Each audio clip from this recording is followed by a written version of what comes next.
पूरे देश में 5 राज्यों के विधानसभा चुनावी नतीजों की मतगणना जारी। पश्चिम बंगाल, असम, केरल, पुडुचेरी और तमिलनाडु पर देश भर की नजर। चुनाव आयोग के आधिकारिक आंकड़े आज जारी है और असम में बीजेपी 126 में से 24 सीटों पर आगे, केरल में कांग्रेस 140 में से 42 सीटों पर बढ़त बनाए हुए है और तमिलनाडु में एटीवी के 234 में से 120 सीटों पर आगे, पुडुचेरी में एआईआर-एनआरसी 30 में से 4 सीटों पर बढ़त में है। और देखिए वही पश्चिम बंगाल में बीजेपी 294 में से 11 सीटों पर आगे चल रही है। शुरुआती रुझानों के साथ लगातार बदल रही है तस्वीर। सभी राज्यों में काउंटिंग जारी और आज 5 राज्यों के राजनीतिक नतीजे आ जाएंगे कि किसकी सत्ता इन 5 राज्यों में रहेगी। देखिए चुनाव आयोग के आधिकारिक आंकड़े लगातार जारी हो रहे हैं। लगातार पार्टियां आंकड़ों में बढ़त बनाए हुए हैं और आंकड़े ये है कि असम में बीजेपी बढ़त बनाए हुए है, केरल में कांग्रेस 140 में से 42 सीटों पर बढ़त बनाए हुए है और तमिलनाडु में एटीवी के 234 सीटों में से 120 सीटों पर आगे चल रही है। पुडुचेरी में एआईआर-एनआरसी में से पार्टियां आगे चल रही है। और देखिए पश्चिम बंगाल की बात करें तो बीजेपी 294 सीटों में से 11 सीटों पर लगातार बढ़त बनाए हुए है और शुरुआती रुझानों में बीजेपी का सपना पूरा होता दिख रहा है बंगाल में, क्योंकि देश में आज 5 राज्यों के विधानसभा चुनावों के नतीजे आने वाले हैं और उसमें से पश्चिम बंगाल, असम, केरल, पुडुचेरी और तमिलनाडु पर देश भर की नजर है। खासकर कि पश्चिम बंगाल के चुनावी नतीजों पर सबकी नजर बनी हुई है और असम में बीजेपी 126 में से 24 सीटों पर लगातार आगे चल रही है। और आपको बता दें लगातार रुझान आ रहे हैं। तमिलनाडु में एटीवी के 234 सीटों में से 120 सीटों पर आगे चल रही है और कुल बंगाल में 294 सीटों पर वोटिंग होगी और वोटिंग के जो नतीजे हैं वो लगातार जारी हो रहे हैं। शुरुआती रुझानों के साथ लगातार बदल रही है राजनीतिक तस्वीर और सभी राज्यों में काउंटिंग लगातार जारी है और हर पल चुनावी तस्वीर बदलती नजर आ रही है। कभी बीजेपी बढ़त बना रही है, कभी पश्चिम बंगाल में टीएमसी बढ़त बना रही है और केरल में कांग्रेस कई सीटों पर आगे चल रही है। चुनाव आयोग के आधिकारिक आंकड़े जारी होने वाले हैं और असम में बीजेपी 126 में से 24 सीटों पर आगे चल रही है और केरल में देखिए कांग्रेस लगातार बढ़त बनाए हुए है। 140 सीटों पर चुनाव हुए और अब 140 में से 2 सीटों पर आगे चल रही है। तमिलनाडु में भी इसी तरीके की कुछ तस्वीर देखी जा रही है। और बीकानेर की बात करते हैं। बीकानेर के श्री डूंगरगढ़ से खबर है, सीएम भजनलाल शर्मा का प्रस्तावित दौरा। 5 मई को प्रस्तावित ग्रामीण रथ समृद्ध किसान खुशहाल राजस्थान कार्यक्रम को लेकर तैयारियां तेज हो गई है। आड़सर गांव में संभावित दौरे से पहले विधायक ताराचंद सारस्वत ने किया निरीक्षण। प्रशासनिक अधिकारियों के साथ मौके पर पहुंचकर व्यवस्थाओं का जायजा लिया। सीएम के दौरे को लेकर जानकारी ली। Additional SP Banwari Lal Meena, SDM Shubham Sharma सहित अधिकारी मौजूद रहे। बड़ी जानकारी आपको दे रहे हैं जहां पे देखिए प्रशासनिक अधिकारियों के साथ मौके पर पहुंचकर सीएम के दौरे से पहले सभी व्यवस्थाओं का जायजा लिया गया है। Additional SP Banwari Lal Meena, SDM Shubham Sharma के साथ कई अधिकारियों के साथ मौके पर पहुंचकर बीकानेर के श्री डूंगरगढ़ में सीएम भजनलाल शर्मा के दौरे से पहले सभी व्यवस्थाओं का जायजा लिया गया। सीएम भजनलाल शर्मा का प्रस्तावित दौरा है और उससे पहले किसी भी तरीके की चूक ना हो, किसी भी तरीके की अव्यवस्था ना हो, इसका ख्याल रखते हुए सभी अधिकारियों ने मौके पर पहुंचकर जायजा लिया। ग्रामीण रथ समृद्ध किसान खुशहाल राजस्थान कार्यक्रम को लेकर तैयारियां तेज हो रही है और सभी चीजों को मद्देनजर रखते हुए सीएम के दौरे से पहले जांच की और सभी व्यवस्थाओं का जायजा लिया। ग्रामीण रथ समृद्ध किसान खुशहाल राजस्थान। जयपुर ग्रामीण के बस्सी क्षेत्र में भाजपा प्रदेश अध्यक्ष मदन राठौड़ ने धुधली गांव में रात्रि चौपाल कर ग्रामीणों से सीधा संवाद किया और उनकी समस्याएं सुनी। चौपाल में ग्रामीणों ने पेयजल, सड़क, बिजली और शिक्षा से जुड़ी समस्याएं रखी, जिनके समाधान का राठौड़ ने भरोसा दिलाया। इस दौरान उन्होंने गांव के विद्यालय में नए कक्ष बनवाने की घोषणा कर शिक्षा सुविधाओं को मजबूत करने पर जोर दिया। ग्राम रथ अभियान के तहत राठौड़ ने ग्रामीणों को सरकारी योजनाओं की जानकारी दी और उनका लाभ उठाने का आह्वान किया। कार्यक्रम के बाद उन्होंने चारणवास गांव में रात्रि विश्राम कर ग्रामीणों के साथ भोजन किया। मौके पर कई जनप्रतिनिधि, भाजपा नेता और बड़ी संख्या में ग्रामीण मौजूद रहे। बहुत बड़ी संख्या में जनता आई है और सारी बातचीत मैंने उनकी सुनी है। समाधान भी करेंगे। कुछ काम इन्होंने बताया है कि स्कूल में कमरे चाहिए, तो मैंने मेरे MP LAD से इनको 2 कमरे देने की घोषणा भी कर दी है।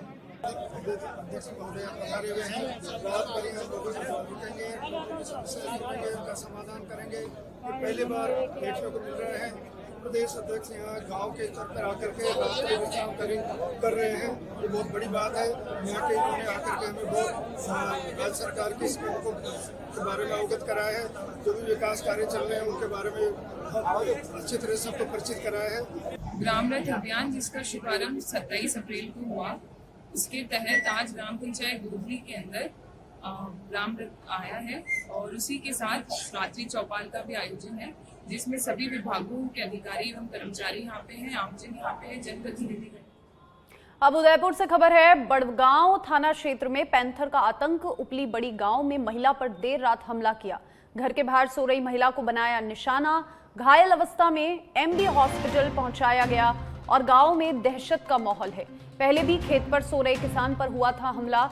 वन विभाग और प्रशासन बड़ी निगरानी की मांग कर रहे हैं ग्रामीण प्रशासन से कि किसी भी तरीके से इस समस्या का हल हो, क्योंकि लगातार लोगों पर हमले हो रहे हैं। घर के बाहर सो रही महिला को बनाया निशाना। इससे पहले भी किसान पर हमला हो चुका है। घायल अवस्था में महिला को MB हॉस्पिटल पहुंचाया गया है और महिला का इलाज जारी है। गांव में दहशत का माहौल है। पैंथर के हमले से सब डरे हुए हैं और सभी लोग प्रशासन से ये मांग कर रहे हैं कि जल्द से जल्द इसका समाधान किया जाए। पहले भी खेत पर सो रहे किसान पर हमला हुआ था।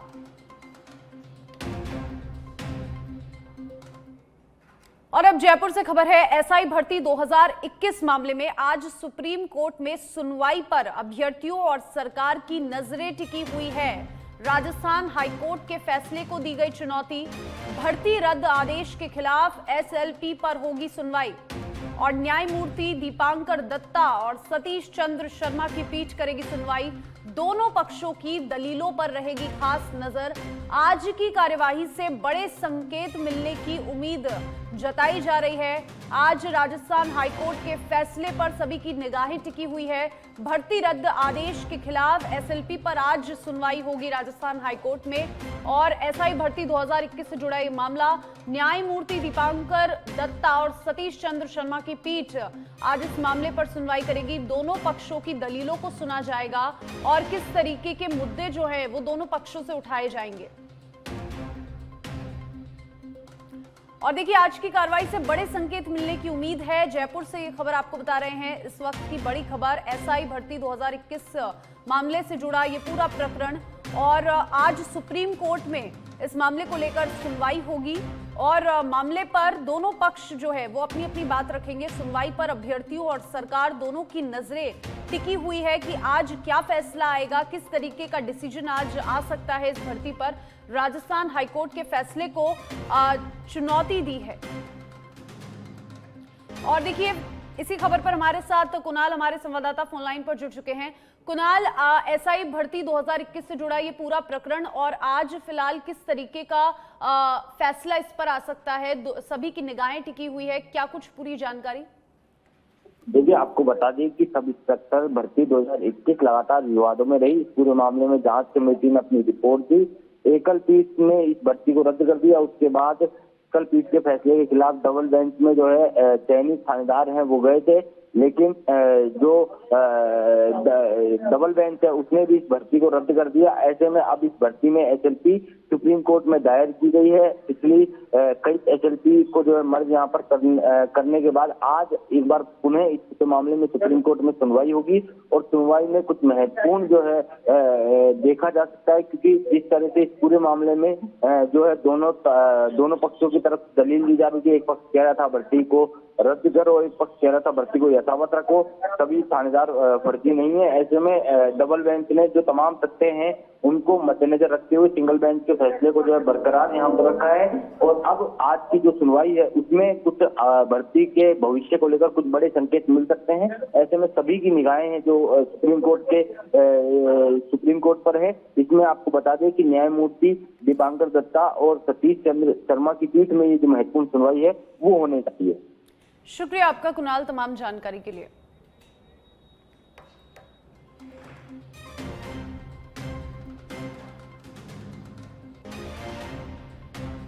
बारां जिले के अंता में करोड़ों रुपए की लागत से बने नवनिर्मित पार्क के निर्माण कार्य की गुणवत्ता पर बड़ा सवाल खड़ा हो गया है। नगर पालिका द्वार महज 3 दिन पहले ही शुरू किए गए इस पार्क में रविवार को बच्चे के झूलते समय चक्री झूला अचानक जड़ से उखड़कर नीचे गिर गया। गनीमत रही कि कोई बड़ा हादसा नहीं हुआ और एक बालक बाल बच गया। 7 महीने तक बंद रहने के बाद हाल ही में शुरू हुए इस पार्क में अवकाश के चलते बड़ी संख्या में बच्चे परिजन पहुंचे थे। घटना के बाद लोगों में निर्माण कार्य को लेकर आक्रोश है। वहीं पार्क में पीने पानी जैसे मूलभूत सुविधा नहीं होने से भी आमजन परेशान नजर आए। नगर पालिका ने जो चक्री झूले लगाए हैं, पार्क चालू हुआ उसकी खुशी हम लोगों की, लेकिन इसमें जो निर्माण हुआ है वो बिल्कुल घटिया हुआ है। चंद मिनट पहले हमारी आंखों के सामने ही ये एक तो चक्री झूला है, ये गिर गया है, इसमें एक बच्चा है कि चोट हल्की फुल्की लगी है, बच गया वो। उसके अलावा ये जो रिसेप्शनी है यहाँ पे आप देखो, इसको पूरा टूटा हुआ है, ये पूरा यहाँ से टूटा हुआ है ऊपर से तक, कभी भी कोई भी बड़ा हादसा हो सकता है। अभी देखते ही देखते एक बच्चा झूल रहा था और अचानक से गिर गया। इतना घटिया निर्माण है, 1 फुट में गड़ा हुआ है सर, और इतना घटिया निर्माण है कि इसमें से बड़ा हादसा होते बचा है। एक बच्चा इसमें झूल रहा था और अचानक वो इसमें दब गया, फिर भी उसको कोई चोटें नहीं आई। तो इस नावा से खबर है, मारोट वन विभाग क्षेत्र के ग्राम केरियावास में जंगली जानवरों का हमला। जंगली जानवरों ने भेड़ बकरियों पर किया हमला।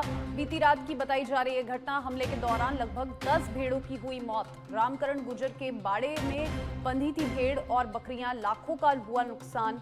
और इससे पहले भी कई बार जंगली जानवरों ने मारोट, जोशीपुरा सहित कई स्थानों पर हमला किया और जंगली जानवरों के हमले से अब तक 2 दर्जन भेड़ बकरियों की हो चुकी है मौत। और वन विभाग को बार बार सूचित करने के पश्चात भी नहीं हुआ समाधान।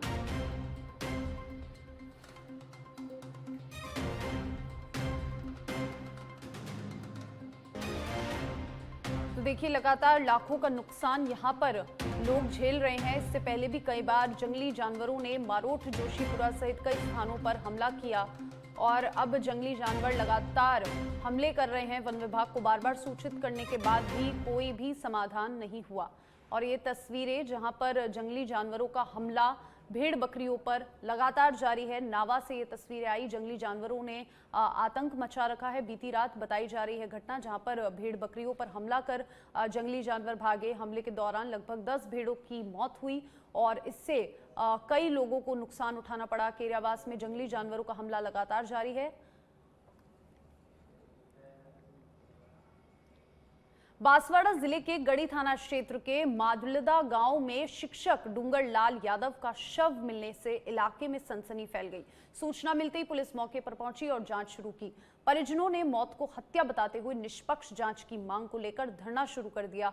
पुलिस और परिजनों के बीच कई घंटों तक समझाइश का दौर चला, जिसके बाद करीब 8 घंटे बाद शाम 6 बजे दोनों पक्षों के बीच सहमति बनी और धरना समाप्त कर दिया। फिलहाल पुलिस ने शव को कब्जे में लेकर पोस्टमार्टम के लिए जिला अस्पताल भिजवा दिया है और मामले के हर पहलू को जांच करते हुए आसपास के लोगों से पूछताछ की जा रही है। तो इनकी कल शाम को घर से निकले थे ये, और सुबह इनकी डेड बॉडी खेतों के रास्ते पे इनके खुद के खेत में ही पाई गई है। तो इसमें क्या मामला पाया गया? अभी परिजनों का संदेह है कि इसकी किसी ने हत्या कर दी, तो हम इसी दृष्टिकोण में इसका पोस्टमार्टम वगैरह कराएं और जांच कर रहे हैं। सीकराय उपखंड क्षेत्र में जंगली जानवर खासकर पैंथर के बढ़ते आतंक से ग्रामीणों में भय का माहौल बन गया है। बीती रात अधड़ के कारण बिजली धूल हुई और अंधेरे का फायदा उठाकर नाहर खोहरा गांव में एक पैंथर घर में घुस गया और बंद बकरियों पर हमला कर दिया। घटना के समय करीब 25 बकरियां मौजूद थी, जिसमें से एक बकरे को पैंथर ने शिकार बना लिया, जिसकी मौके पर ही मौत हो गई। ये घटना जल सिंह मीणा के घर की बताई जा रही है। अचानक हुए हमले से गांव में अफरा तफरी का माहौल है और वहीं पिछले कई दिनों से क्षेत्र में पैंथर की लगातार मूवमेंट से लोग रात में घरों से बाहर निकलने से डर रहे हैं। बिजली गुल रहने से खतरा और बढ़ गया है।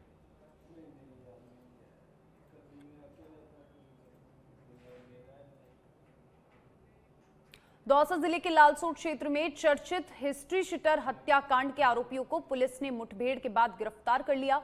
पुलिस से बचकर भागने के दौरान आरोपियों ने फायरिंग की, जिस पर पुलिस ने जवाबी कार्रवाई करते हुए गोली चलाई और इस दौरान मुख्य आरोपी चेतराम के पैर में गोली लगी, जबकि अन्य आरोपी देशराज और धर्मेंद्र के पैर मुठभेड़ में टूट गए। तीनों घायलों को कड़ी सुरक्षा के बीच दौसा जिला अस्पताल लाया गया, जहां उपचार के बाद उन्हें सर्जिकल वार्ड में भर्ती कराया गया है।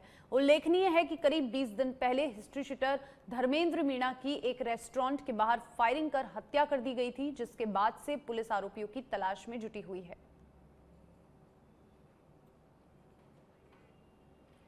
हमारे पास 3 मरीज आए, देशराज, चेतराम और धर्मेंद्र नाम से।